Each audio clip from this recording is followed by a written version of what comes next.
Salut les amoureux du ballon rond, on commence cette revue de presse avec la Coupe d'Afrique des Nations et l'élimination de la Tunisie hier soir après le match nul 0-0 contre l'Afrique du Sud. Forcément la tristesse est grande ce matin pour les supporters des Aigles de Carthage et la presse locale est déçue.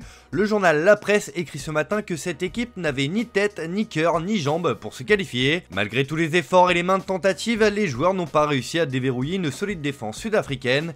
Ils trouvent ainsi la porte de sortie, signant la fin de leur aventure ivoirienne, écrit le journal local. Dans ses pages intérieures, l'équipe rapporte que les Tunisiens passent aussi à la trappe. Incapables de dominer l'Afrique du Sud, les Aigles de Carthage sont éliminés de la phase de poule. Sinon, le Maroc s'est qualifié pour la suite de la compétition grâce à sa victoire contre la Zambie 1-0. Pour le média Le Matin, le Maroc dompte la Zambie sans forcer. Même chose pour aujourd'hui le Maroc qui annonce que les Lions de l'Atlas affronteront l'Afrique du Sud en 8ème de finale de la compétition. A noter que cette victoire du Maroc permet à la Côte d'Ivoire, pays hôte, de se qualifier également. On file en Angleterre où l'on avait droit à une demi-finale de FA Cup entre Fulham et Liverpool. Et ce sont les Reds qui se sont qualifiés pour la finale grâce à leur match nul hier soir 1-1. Grâce à sa victoire 2-1 au match aller, l'équipe de Jürgen Klopp cumule un score de 3-2 sur l'ensemble des deux matchs. Et les Reds peuvent remercier Luis Diaz, auteur de l'ouverture du score hier soir. Pour le Daily Mirror, ouf, c'est fait, Diaz assure à Liverpool un rendez-vous à Wembley, mais la fin de match a été nerveuse après le but de Diop dans le dernier quart d'heure. Pour le Daily Star, cette qualification est à la gloire de Diaz, un coup d'éclat pour un voyage à Wembley, estime le tabloïd. Enfin, le Daily Mail rapporte que les joueurs de Liverpool n'ont pas forcé pour se qualifier, mais ils ont fait le dernier pas et vont tenter de remporter un titre à Wembley face à Chelsea le 25 février prochain. Direction l'Espagne où ça jouait aussi hier soir dans le cadre des quarts de finale de la Coupe du Roi, et c'est une nouvelle désillusion pour le FC Barcelone qui a pris une claque face à l'Athletic Bilbao, une défaite 4-2 en prolongation qui enfonce un peu plus les Blaugrana et surtout Xavi dans la crise. Le quotidien Sport n'y va pas par 4 chemins ce matin et placarde que les Catalans sont KO.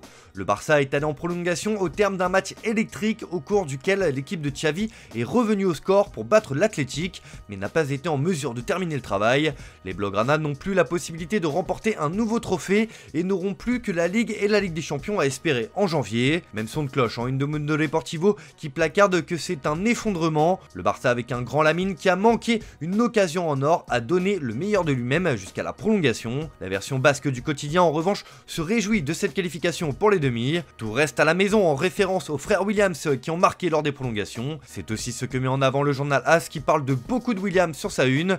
Il y a une forme de résignation et de fin de saison pour le Barça qui ne semble pas apte à remporter un titre cette année. Les médias locaux mettent en avant la fin de cycle de l'ère Xavi qui malgré tout veut garder la tête haute jusqu'à la fin de la saison. Ça jouait aussi en Allemagne à l'occasion d'un match en retard de la 13e journée de Bundesliga entre le Bayern Munich et l'Union de Berlin. Et cela n'a pas été du grand spectacle car les Bavarois ont réalisé le strict minimum pour s'imposer 1-0. C'est ce que reprend la Benzeitung de Munich dans ses pages de sport ce matin. 3 points et une gifle, écrit le tabloïd. Après la faillite embarrassante contre Brême, le Bayern réussit une sorte de réaction dans le match contre l'Union grâce à Guerreiro et à la nouvelle arrivée hivernale d'Eric Dyer. L'entraîneur de Berlin met une gifle à Leroy Sané lors d'une embrouille sur le bord terrain. En effet, le technicien croate Nedad Beliška a été expulsé à la 74e minute à l'issue d'une prise de bec avec Leroy Sané. Sur le bord de la touche, le coach de 52 ans a refusé de rendre le ballon à l'international allemand. S'en est suivi une échauffourée entre les deux hommes au cours de laquelle le natif d'Osijek a perdu son sang-froid en repoussant l'ailier de 28 ans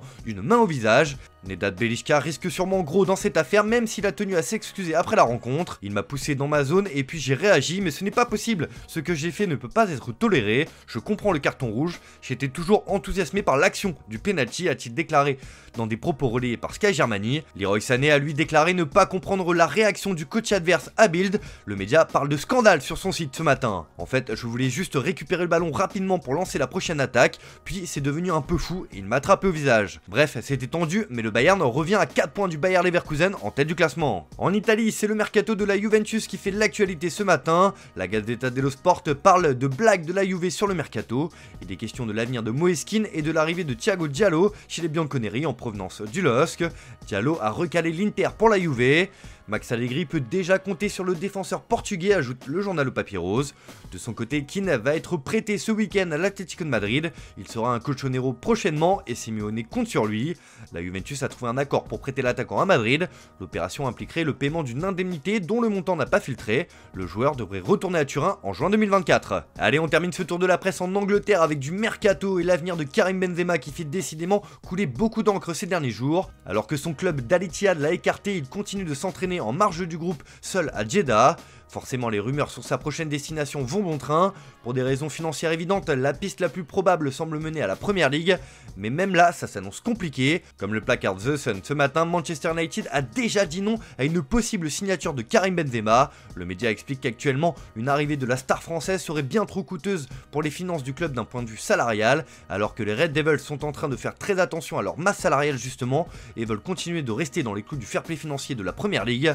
Le tabloïd précise que Manchester United n'a même pas démarré les négociations avec l'entourage du joueur avant de prendre cette décision, ses dirigeants étant conscients que les demandes seront trop élevées et non raisonnables. On peut donc imaginer que d'autres clubs qui peuvent potentiellement être attirants pour l'attaquant auront le même type de réflexion.